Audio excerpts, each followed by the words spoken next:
अस्सलाम वालेकुम viewers, consult decide and buy CDP properties के प्लेटफॉर्म से मैं हूं मुजाहिद नसीर और मेरे साथ मौजूद हैं टीम ओवरसीज़ के सीईओ मिस्टर ज़ीशान अहमद साहब। अस्सलाम वालेकुम ज़ीशान भाई, क्या हाल है?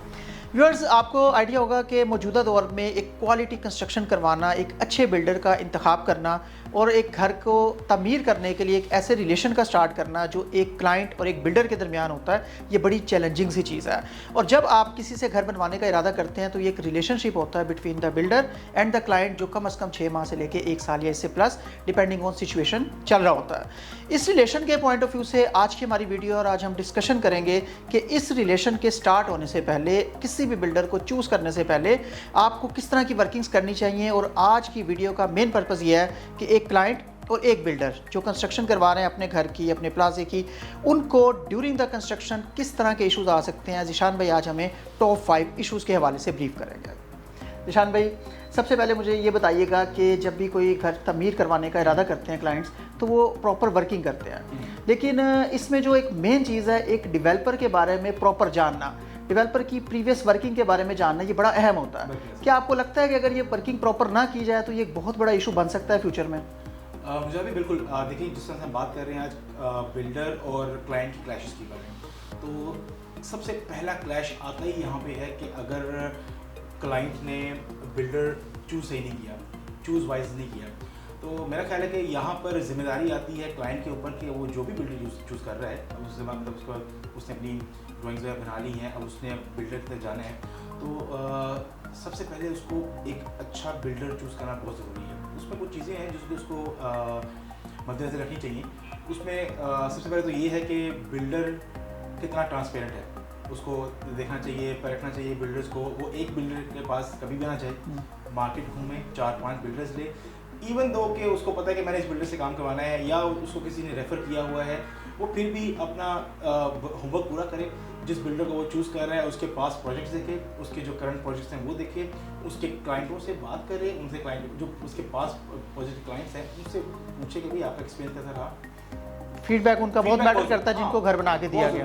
देखें, अगर जिसका घर अच्छा बना होगा वो आपको कहेगा कि जी बड़ा अच्छा घर बना, बड़ा मज़ा आया और ये सारी चीज़ें। जिसका घर अच्छा नहीं बना होगा वो आपको अंदर बुलाएगा, चाय पे बिठाएगा और आपको गिनती का करके बताएगा, जी ये देखिए नया भी खराब किया, ये भी खराब किया, ये भी खराब किया।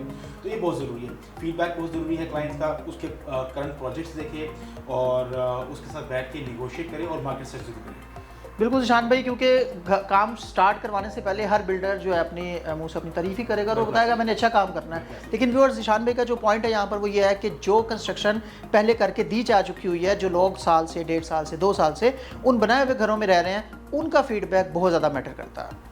सेकेंडली, एक इशू डॉक्यूमेंटेशन के हवाले से, जब एक डील तय पा जाती है, फर्स्ट ऑफ ऑल आपने बताया कि वर्किंग करनी चाहिए और बेस्ट बिल्डर का इंतखाब करना चाहिए।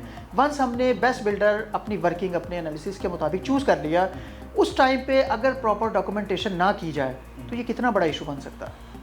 अभी सैडली देखें, वर्किंग जो है एक तो लिखित पढ़त होनी चाहिए, सुन्नत भी है।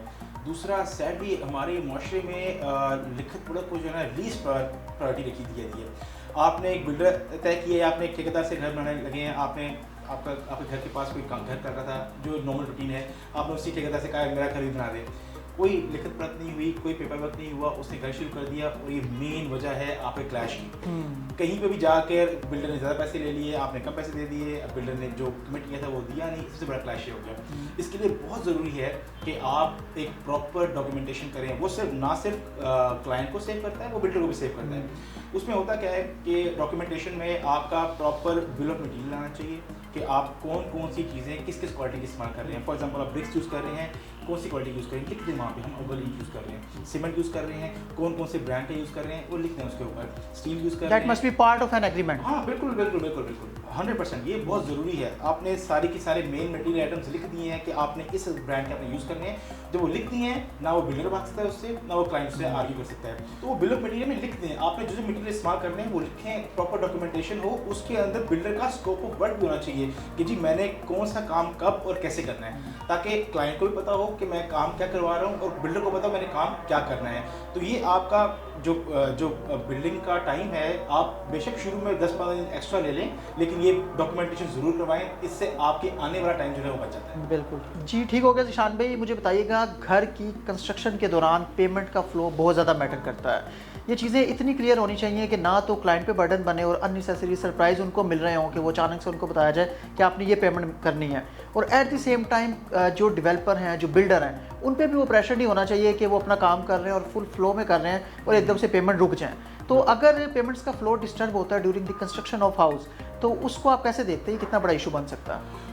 हाँ बिल्कुल, भाई इसमें ऐसे है कि जिस तरह से हम अभी बात करते हैं डॉक्यूमेंटेशन की, तो उसमें ये बड़ा ज़रूरी है कि हम एक पेमेंट प्लान को भी डॉक्यूमेंट करें और म्यूचुअल कंसेंट से, म्यूचुअल अंडरस्टैंडिंग से, कि ऐसा ना हो कि बिल्डर इम्पोज कर रहा हो क्लाइंट के ऊपर कि जी मुझे आप पहले ही 50% दे दें, ऐसा भी होना चाहिए। और ना कि क्लाइंट कह रहा हो कि यार आप मुझसे थोड़े से पैसे लेकर मैं घर बना दें, ऐसा नहीं होना चाहिए। मेरा ख्याल है कि इसका सबसे बेहतरीन हल ये है कि आप इसको स्लैब वाइज कर लें, जो काम हो रहा है उसकी तरह कर लें। फॉर एग्जांपल आप बिल्डर को थोड़ा सा एडवांस दें, एज ए क्लाइंट अगर मैं बात करूं तो बिल्डर को एडवांस दें ताकि वो अपनी प्रोक्योरमेंट करे, वहाँ पे सारी डिटेलिंग वगैरह स्टार्ट करें और उसके बाद स्लैब वाइज आपकी पेमेंट आ जाए। फॉर एग्जांपल अगर आपका घर है 10 मरले घर है तो आप एडवांस पे 20% रख लें, फिर DPC पे पेमेंट रख लें, फिर आप दीवारों पे 7 फुट की दीवारों पे कुछ परसेंटेज रख लें, फिर स्लैब पे, फिर दीवारों पे। इस तरह से आपका पूरा पेमेंट प्लान एक साइड से क्लाइंट को अपना घर कंस्ट्रक्ट होता हुआ नजर आ रहा हो और साथ साथ वो पेमेंट्स का फ्लो भी डिस्टर्ब ना हो। बिल्कुल ऐसा ही है। तो इसलिए दोनों में विन-विन सिचुएशन होना बहुत ज़रूरी है। कहीं ऐसा ना हो कि क्लाइंट जो है अपनी तरफ से वो अनफेयर अननेसेसरी डिले कर रहा हो और ना ही जो बिल्डर वगैरह कर रहा हो। तो ये बहुत ज़रूरी है क्योंकि मैंने अक्सर हमारे पास ये क्वेरीज आती हैं क्लाइंट की, यार हम अभी फाउंडेशन पर ही हैं और हमने जो है अपने 50% 60% पेमेंट अपने क्लाइंट को दे दी है बिल्डर को। तो ये बहुत एक मेरे ख्याल से एक अनफेयर चीज़ है, तो इसलिए डॉक्यूमेंट होना बहुत ज़रूरी है। और इसमें एक चीज़ मैं और ऐड करूँ कि स्लैब्स के थ्रू आपको एंड के ऊपर नॉर्मल सी एक पेमेंट रखनी भी चाहिए। 2 to 3% आप रख लें अपने पास। जब आपका ग्रे खत्म हो जाए आप क्लाइंट को अपने पास बुलाएं, उसको बोलें जी आप पूरे से ऊपर से नीचे तक देखें, कोई इशूज़ अगर हैं, कोई चीज़ें ऐसी हैं जो आपने ऐड करनी है या कोई इशूज़ हैं तो आप करवाएं, ताकि जो नीचे 3% है वो आप तसल्ली करके फिर रिलीज़ कर दें, ताकि ये ना हो कि बिल्डर अपना घर बना चुका हो, पैसे ले चुका हो और फिर कुछ चीज़ें जो है मिस हो रही होंगी। बिल्कुल ऐसी है। मुझे बताइएगा कि एक वर्ड हमने यूज़ किया कि अनफेयर सा डिले क्लाइंट्स की तरफ से होता है। बाज़ औक़ात जेन्युइनली लोगों के, आपको पता है घर बनाना एक बहुत बड़ा मरहला होता है, लोगों की डिफरेंट प्रॉपर्टीज़ होती है जिनको डिस्पोज ऑफ करना होता है, डिफरेंट एक्सपेक्टेशंस होती हैं कि कहीं से पेमेंट्स आनी है।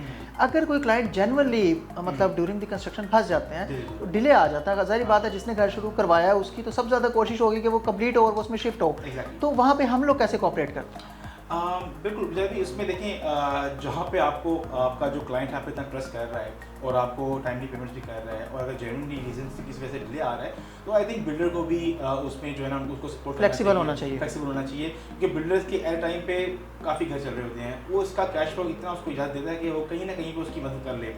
तो ये भी पॉसिबल है कि आप अगर क्लाइंट आपको थोड़ा सा कह रहा है कि यार मुझे अगर कोई महीना है 10 दिन 20 दिन लग जाएंगे पेमेंट अरेंज करते करते, तो बिल्डर का भी हक बनता है कि वो उसको काम बिल्कुल रोकना दे, उसको चलता रहने दे, बेशक पेज थोड़ी स्लो कर दे लेकिन उसको चलता रहने, क्योंकि बिल्डर अपनी जगह मजबूर है। जैसे कि आपने बताया कि कैश फ्लोज जो है बिल्डर ने अपने भी देखने होते हैं और एट द सेम टाइम वो क्लाइंट को भी 100% फैसिलिटेट करना चाह रहे होते हैं, तो ये चीज़ भी बड़ी मैटर करती है। ईशान भाई, एक एग्रीमेंट हो गया, सब कुछ उसमें लिखा गया, रेट्स और structure, map, design, each and everything. अब क्लाइंट्स हैं, इंसान हैं, बाद में याद आया कि यार ये किचन छोटा है, इसको बड़ा होना चाहिए था, बेडरूम बहुत बड़े बन गया, इनको थोड़ा सा साइज़ बेहतर होना चाहिए। बिल्कुल, ये सारी चीज़ें अपनी जगह पे, एक नई चीज़, एक स्टोर, एक कुछ ऐड करवाना था। उसमें बाज़ बिल्डर्स गुस्सा कर जाते हैं कि ये चीज़ पहले बतानी थी, एग्रीमेंट में नहीं है, इस तरह से नहीं है। तो देखिए, हमें अपने खुद को भी देखना चाहिए। इंसान है ना, एक डिसीजन फाइनलाइज कर लेता है और बाद में याद आता है यार ये वाला डिसीजन इससे बेहतर था। वहाँ हम लोग कैसे फैसिलिटेट करते हैं? मुझे भी बिल्कुल देखें, जैसे कि मैं अभी आपसे कहा कि बिल्डर और जो क्लाइंट है उसका रिलेशनशिप साल, 1.5 साल, 2 साल का होता है depending on size of the project. तो मेरा ख्याल है कि इतना हार्ड रिजिड नहीं होना चाहिए हर बंदे को। जहाँ पर क्लाइंट, ये बड़ी नॉर्मल बात है कि जब एक पेपर पे डिज़ाइन बनता है और जब घर बनना शुरू होता है तो क्लाइंट को 100 चीज़ें बाद में आइडियाज़ आते रहते हैं। ऐसी बात अगर जब वो विजिट कर रहे हैं वो देखने के यार मुझे लग रहा है कि ये खिड़की थोड़ी बड़ी है, छोटी होनी चाहिए, चाहे छोटी है बड़ी होनी चाहिए, तो जहाँ तक तो छोटे मोटे चेंजेस वगैरह हैं तो ये मेरे ख्याल से बिल्डर को तंग नहीं करते, ये चीज़ें उनको कर देनी चाहिए। लेकिन हाँ, जहाँ पर कमरा छोटा है या कमरा बड़ा करना है कि वो दीवार को आगे पीछे करना है, तो मेरा ख्याल है कि म्यूचुअल कंसेंट से ये चीज़ें मैनेज की जा सकती हैं, इतना इशू नहीं है। और मेरा ख्याल है कि इसमें दोनों को, क्लाइंट और बिल्डर को, दोनों को हार्ड एंड रिजिड नहीं होना चाहिए, फ्लेक्सिबल होना चाहिए। ऑन द गो में जो चीज़ें बन जाएंगी वो बेहतर है, बजाय इसके कि आप बनने के बाद उसको जो बिल्कुल वो तो फिर चेंजेबल नहीं होती। लेकिन उसमें क्लाइंट्स को भी ये चीज़ देखनी चाहिए कि अगर बिल्डर कोऑपरेटिव हैं और एक लिखी हुई चीज़ के बाद उनको उनकी रिक्वायरमेंट के मुताबिक इस चीज़ की अहमियत को समझते हुए कि घर एक दफ़ा ही बनता है, बार बार नहीं बनता, अगर जो बिल्डर हैं वो आपसे कोऑपरेट कर रहे हैं तो बाज़ औक़ात आपके चेंजेस इस तरह के भी हो सकते हैं जिससे कॉस्ट पर बड़ा ज़बरदस्त फ़र्क पड़ सकता है। तो वो अंडरस्टूड है, डेवलपर या बिल्डर अपने पास से तो ऐड करके नहीं देंगे, उनकी भी एक लिमिटेड वर्किंग है, लिमिटेड उनका रिसोर्सेज हैं और कैश फ्लोज लिमिटेड है। तो जो चीज़ भी आप एडिशनल ऐड करवा रहे हैं उसके लिए अगर पेमेंट में जो है वो थोड़ी सी फ्लेक्सिबिलिटी आपको दिखानी पड़ती है तो वो आपकी कॉस्ट में ऐड हो सकती है। लास्ट में जिशान भाई एक चीज़ मैं आपसे जानना चाहूँगा कि जब कोई अच्छा काम कर रहा होता है ना, ईमानदारी से काम कर रहा होता है और लिखे हुए एक एग्रीमेंट के मुताबिक कर रहा होता है, तो मेरी पर्सनल थिंकिंग है कि उसको इशू नहीं होना चाहिए, उसके काम को जैसे मर्जी चेक किया जाए। अब जिनका घर बन रहा है, जिनका प्लॉट है, जो पैसा लगा रहे हैं, जो कंस्ट्रक्शन करवा रहे हैं, जिनके हार्डली अर्न फंड्स हैं, अक्सर ये चीज़ देखने में आई है कि जब क्लाइंट्स पहली मीटिंग होती है तो डेवलपर बिल्डर बड़े अच्छे तरीके से, बड़े वेलकमिंग अंदाज में कि सर आप हमसे ही करवाएं, छोड़ दें सबको। लेकिन जब एक बार एग्रीमेंट हो जाता है और उनको पता होता है कि एक रीज़नेबल अमाउंट भी दे चुके हैं, कंस्ट्रक्शन भी हम स्टार्ट कर चुके हैं, अब क्लाइंट कहीं जा भी नहीं सकते, तो उसके बाद अगर क्लाइंट वहाँ पर चेक एंड बैलेंस के लिए आते हैं तो उनको कहा जाता है कि यार हमें अपना काम करने दें, आप बार बार आएंगे, हम कंस्ट्रक्शन कैसे करेंगे। तो क्या ऐसा होना चाहिए, क्या ये ठीक है, या आप समझते हैं कि जो कंस्ट्रक्शन करवा रहे हैं उनका कितना राइट बनता है उसको एट एनी टाइम जाके चेक एंड बैलेंस करने का? देखिए जहाँ तक तो चेक एंड बैलेंस का सवाल है, मेरा ख्याल है कि क्लाइंट का 100% राइट है कि वो जब मर्जी आए और जब मर्जी आके। हमारी किसी साइड पे ऐसा इशू तो नहीं है? देखिए हमने तो हमारी साइड में तो हमने सीसीटीवी कैमरास लगाए हैं, अपने क्लाइंट को फैसिलिटेट किया हुआ है कि आप 24 घंटे हमारी कंस्ट्रक्शन को देख सकते हैं। देखना अलग बात होती है, चेक एंड बैलेंस अलग है, तो देखें, ज़रूर देखें। हमने तो हर चीज़ को ओपन रखा होता है, आपको जानते हैं हमारी सीसीटीवी कैमरास वगैरह हैं और हमारी सारी चीज़ें फेसबुक वगैरह पे भी ऑन है। हाँ, लेकिन जहाँ तक चेक एंड बैलेंस का सवाल है, देखिए ये बहुत अच्छी बात है, क्लाइंट अगर आपको चेक एंड बैलेंस कर रहा है, आपका कोई जवाब नहीं बनता कि आप उसको रोकें। आप क्लाइंट का घर है, क्लाइंट के पैसे हैं, आप उनको सर्विस प्रोवाइड कर रहे हैं। हाँ, जो आपने लिखा हुआ है अगर आप कर रहे हैं तो मेरा नहीं शायद कोई मसला होना चाहिए आपको कि आपको दिखाएं उसको। हम तो कहते हैं कि जी आप आए हमारी साइट के ऊपर ही सारा कुछ पड़ा होता है, ग्रे के अंदर सारा कुछ आपकी साइट के ऊपर है, ग्रे आपकी सीमेंट भी उधर पड़ा हुआ है, आपकी रेती पड़ी हुई है, आपका स्टील पड़ा हुआ है, आप लाएं उसको काटें, स्टील को काटें, लेबोरेटरी टेस्ट करवाएं। बिल्कुल ऐसे है निशान भाई, क्योंकि ना लोग पैसा लगा देते हैं और वो एक क्वालिटी कंस्ट्रक्शन भी चाह रहे होते हैं, लेकिन अफसोस तब होता है कि जब जिस चीज़ के पैसे दिए गए हैं वो मिल ना रही हो, महंगी से महंगी भी चीज़ हो, लेकिन जिस चीज़ के लिए वो फाइनलाइज किया गया है अगर उनके घर पे वो चीज़ लग रही है तो उनको उसकी तसल्ली हो। बिल्कुल ऐसा ही जी, मैं जैसे कह रहा हूँ कि आप हम तो आपको लेबोरेटरी टेस्ट देते हैं स्टील वगैरह का, जहाँ से भी आ रही है, आप वैसे भी हमारी साइट बिल्कुल ओपन है।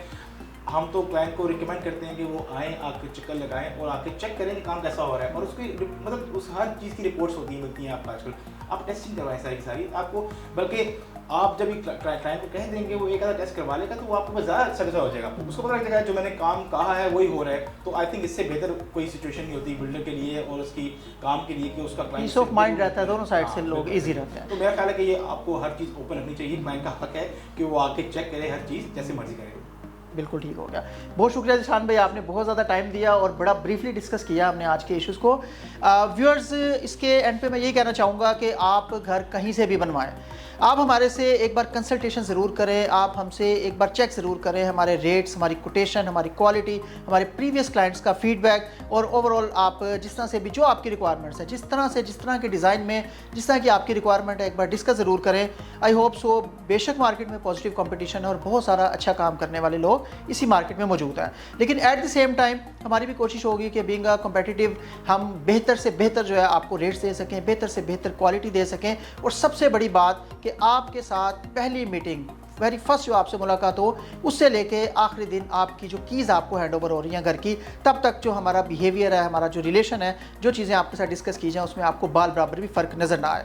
तो आप कंसल्टेशन के लिए विदाउट एनी कॉस्ट हमसे रब्ता कर सकते हैं और हमारी कोशिश होगी कि अपनी प्रोफेशनल सर्विसेज जो है आपको प्रोवाइड की जाएँ। आपके टाइम का बहुत शुक्रिया। आने वाले दिनों में हम अपनी डिफरेंट साइट्स जो हैं उनका भी विजिट करवाएंगे और घर बनते हुए जो इशूज़ आते हैं, जो प्रॉब्लम्स आती हैं, जो सजेशंस हैं, जो पॉजिटिव नेगेटिव चीज़ें हैं, वो भी आपसे डिस्कस करने की बहुत ज़्यादा डिटेल में ब्रीफली डिस्कस करने की कोशिश करेंगे। आपके टाइम का बहुत शुक्रिया। मज़ीद अच्छी अपडेट्स के साथ हाजिर होंगे। हमारी वेबसाइट है www.cdbrealestate.com। इसके अलावा हमारा व्हाट्सएप नंबर जो है वो स्क्रीन पर दिया गया है। एट एनी टाइम आप किसी भी तरह की इंक्वायरी के लिए इस पर हमें व्हाट्सएप या कॉल कर सकते हैं। Thank you very much. अल्लाह हाफिज़।